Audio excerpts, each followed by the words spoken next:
Well, welcome, welcome, welcome. We are talking to an amazing family in the United States of America, and they are here. Say hello from the USA, Cody Qualls, and introduce your whole family. Hi, I'm Cody Qualls. I'm from Colorado, USA. We live about 30 miles outside of Denver in an area called Lafayette, just right outside of Boulder, Colorado, if you've ever heard of that. And this is my family. This is my youngest or my oldest daughter now, Chloe, because my youngest daughter's right here. She's almost 10 weeks, right? 10 weeks on Monday. On Monday. Her name's Cosette. And this is my youngest son, Kai Moses. And this is my oldest son, Tay Benjamin. And I'm his wife. And this is I'm Marlena. She's the most important, man. We wouldn't have the family without this woman. I'm knocking this out of the park. So this is my lovely wife, Marlena. And let's introduce the baby. Oh, yeah, this is Cosette. Yeah, Cosette's in here. She's just nursing. So she's sleeping. Well, look, it's a great honor to talk to you guys. And so some of our viewers might know why we're talking to you. You've just released a song. Come on, guys. You've just released a really fantastic song. We did release it. And you guys, all the family were involved in this song. So do you want to tell us, how did this song come? How did you start writing this song? How did we start writing this song? Do you remember? Well, I don't know. Yeah. I started writing this song when I was about 26, and actually it wasn't Best Daddy, which is the name of the song. It took a few different iterations. I played it with a rock band of mine called Kindred. And then, I don't know, 3 or 4 years ago, I started singing I think one of the kids was Chloe. She was singing like tune. Yeah, Chloe called me the Best Daddy, and I don't know, we were just messing around. It was very impromptu, and I just started singing "You Are the Best Daddy," and it just it took on a whole different thing. I've been writing pop and rock music since I was, 14, 15 years old, and have been in several bands and have had the incredible opportunity to play all over the world and, and sort of really live my dreams. And it's just recently in the past, 6-7 years since this one came in about 8 years ago that those dreams started to kind of shift, and what you used to think, you needed from out there, you really realize that you kind of have everything you need's right at home. And I started to notice when we would go out on tour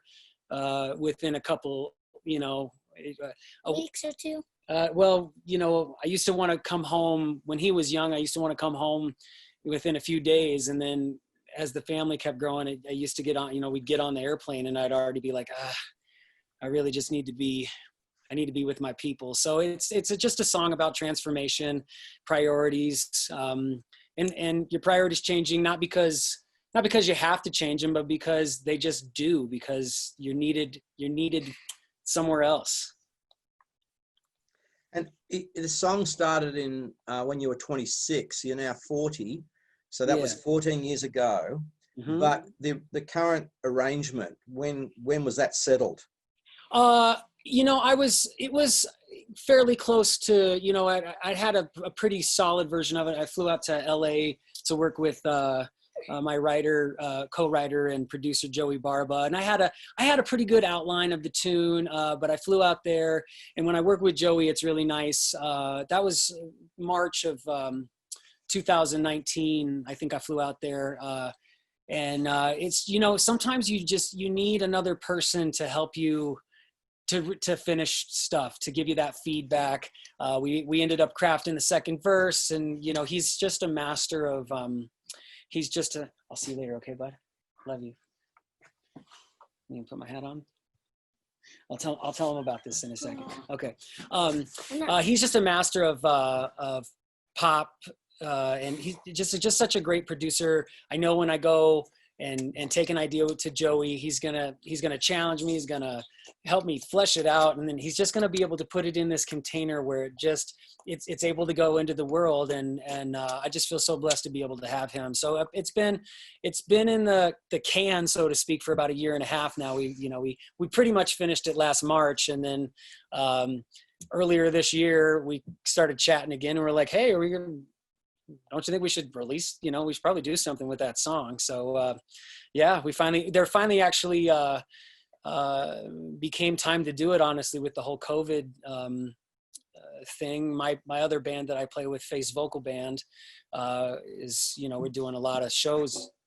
Yeah, my son's he's promoting there. We're doing anywhere from 100 to 130 shows a year, so it's not a lot of downtime. And when there is downtime, I'm spending that with the family. So we had a breath of or just a moment of time to consider releasing this tune. So we got it out and wanted to synergize it with Father's Day. And we put out a little book, and, it's just all kind of creative experimenting. I got a question for Tay now. Tay, did you help do some of those drawings in the book? What? Did you help do some of the drawings? Yes. The drawings? Yeah. Which ones did you do? Which ones did you do? What do you mean? Do you remember like a specific drawing you did?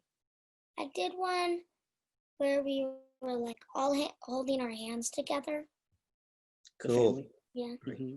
Very, very cool. And so tell us about the book. How did that come to pass? Well, it was interesting. I have a handful of voice students. I've been teaching voice since I was 23, and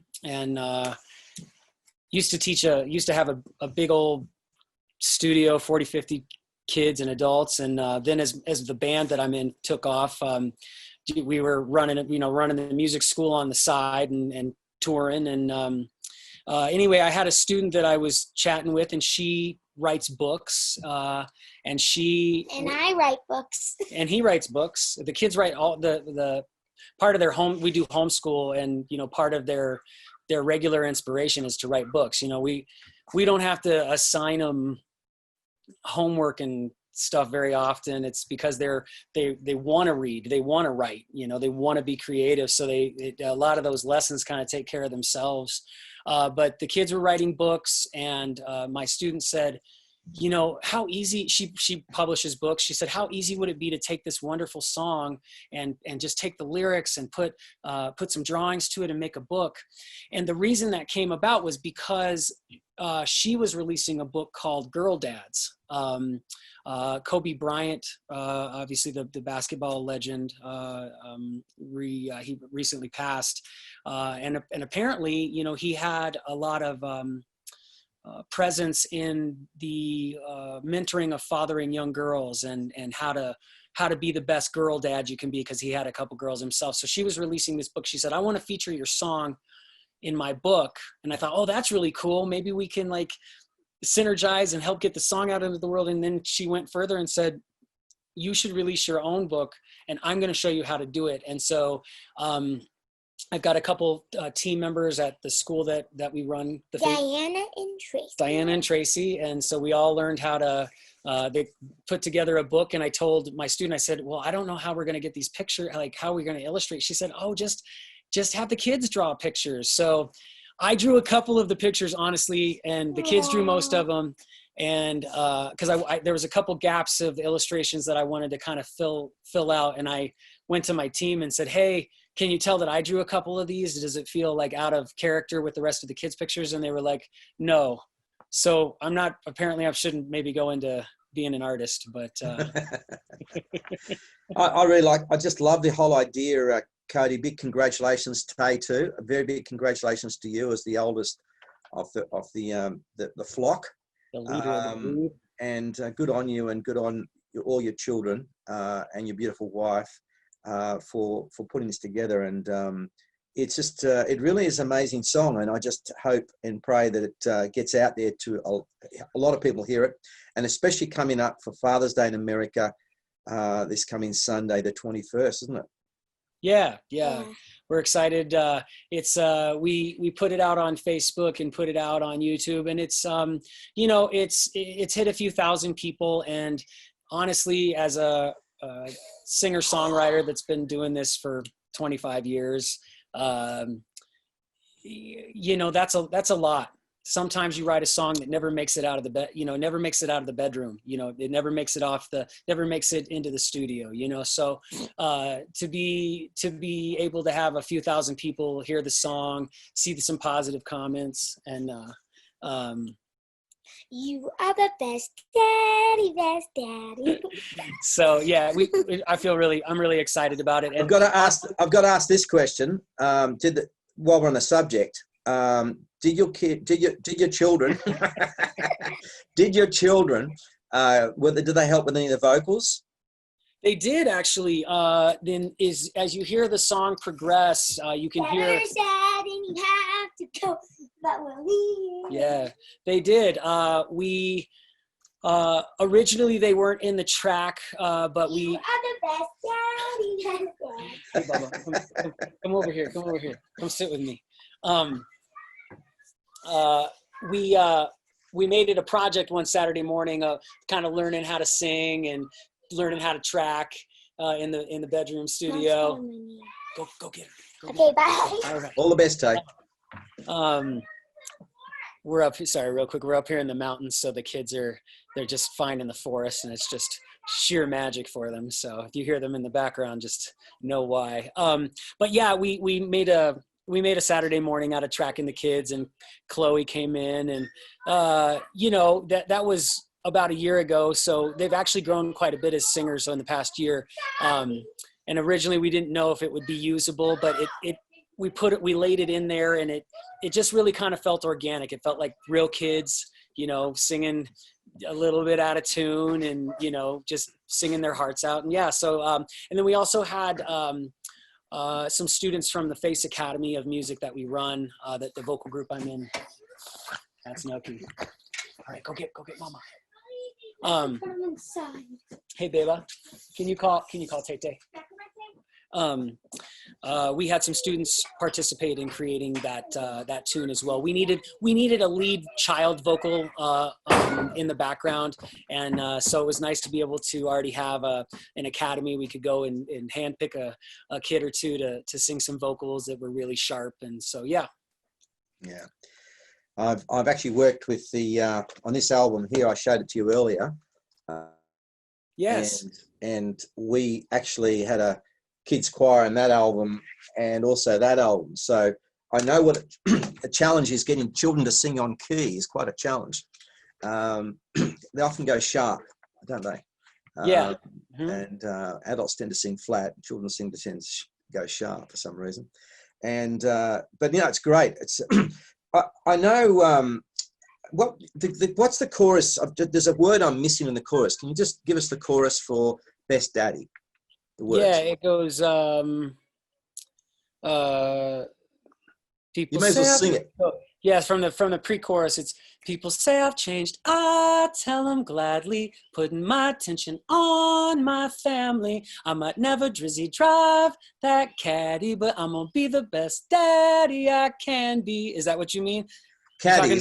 What was the word? Is that caddy?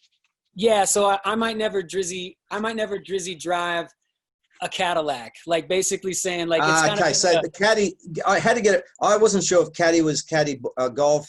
But it's probably American slang for Cadillac, correct? Correct. Like I might never make the big bucks, but I'm gonna still be the best dad that I can be. Yeah, no, it's very cool. That was the one little missing part of the whole song for me. Now I've got your bio here, right? And yeah. I've done plenty of bios myself because my background's in music sort of world. I ran my own little label, Australian Heart Music, for many years. I was part of the Independent Australian Music Association here in Australia in the 90s and all that sort of stuff. So I've done a lot of bios, but I just love the last line in this bio. I'm just going to read it to you, and I'm going to get you to comment on it. And you go through all your accomplishments. You play in a very, very successful Face vocal band, which has traveled the world. How many albums? I think 7 or 8. I don't know. I'm going to say 7 for sure. We might have put out 8. You've been with them for 10, 12 years? How long? Yeah, the band's been together 20, almost, we're coming up on our 20th. We're coming up on our 20th year here pretty soon. So, and I've been with 12 or 13 of Maybe more. I think I took about 4 or 5 years off. I was with them and then I left. Actually, just because we're talking about, I left because I was struggling with my sobriety at that time, and I needed to step back away from the stage and like get my feet on the ground. And then after I actually didn't think I was ever going to come back. I just kind of transitioned into a different phase. Became a music teacher and got sober, and then started a family. And then once I got grounded again, it kind of, there was a strange synergy of one of the guys left the band, and it just, kind of the stars aligned. So I kind of jumped back in, and but I've been with them about 15 of those 20 years. 15 of those 20 years. I mean, you've traveled the world, you've played with, in front of people like, who are some of the people? Just give me some of the people you've played. So we've been pretty lucky. We've done, we opened for Bon Jovi. John Bon Jovi had a private show out here, and we got hired to open that. We've played in front of Bare Naked Ladies, in front of like 8,000 people. That was a really special night. We've played in front of like the Manhattan Transfer, if you know vocal groups. We've played in front of Home Free, which is a growing popular vocal band. Boy George, 38 Special, Robin Thicke. Like we've had some. Who are we supposed to play for? The guy who did Jesse's Girl, Rick Springfield. So we were booked in front of him, and then it rained so hard that they canceled the show. But I don't know if you guys know Jay Leno out there. He was big on American TV. So we've had some really cool opportunities. We've been really fortunate. So you've done some pretty big, exciting things. You've toured the world, recorded lots of music, worked with some pretty special people. But the very last line of your bio says about yourself, Cody Qualls, I'll get it right. His most treasured accomplishments are his 4 incredible children and their marriage to his wife, Milana. Now, there has to be a story between that line. I haven't seen that sort of line in many bios, if any. I'd like to think I could have written that myself, but yours is much better than mine. Trust me. Why? What's the story? Well,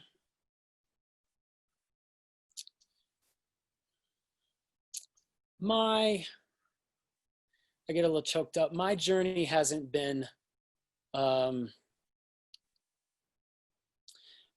had a lot of, I've had a lot of ups and downs in my life. I've been very fortunate. I was raised in a very privileged community. I grew up, we didn't want for anything. I had good parents, and, but I struggled with substance abuse for a long time.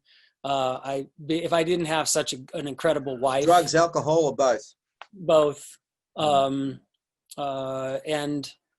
yeah, if I just didn't have the wife that I have, I don't know that I'd have a family. She's been nothing short of a miracle. And I don't know that I've talked about it so raw and honestly. I do talk about my sobriety to to people who follow my music and my journey. I think it's important. I try not to make it like the main thing that I'm like promoting, because I don't really have, I want people to live their lives, and I don't have a judgment on how people live their lives. It's just more of like, I know that there are other people out there who this particular path is something that can take over their lives. And so if I can put out a word every once in a while, and help anybody else out there who might not realize, how many folks out there struggle with that sort of thing, and maybe keep a light lit for those folks, because it is better on the other side. It just, sometimes it takes my dog's going crazy back there. It takes a little while to get there. So, but yeah, basically like the fact that I try to work on myself a lot. This human journey is about learning, and I try to look inside and change as much as I can. And I do really feel like in the past year or so, I've really, I've grasped some things, some really basic tools that you need to be happy.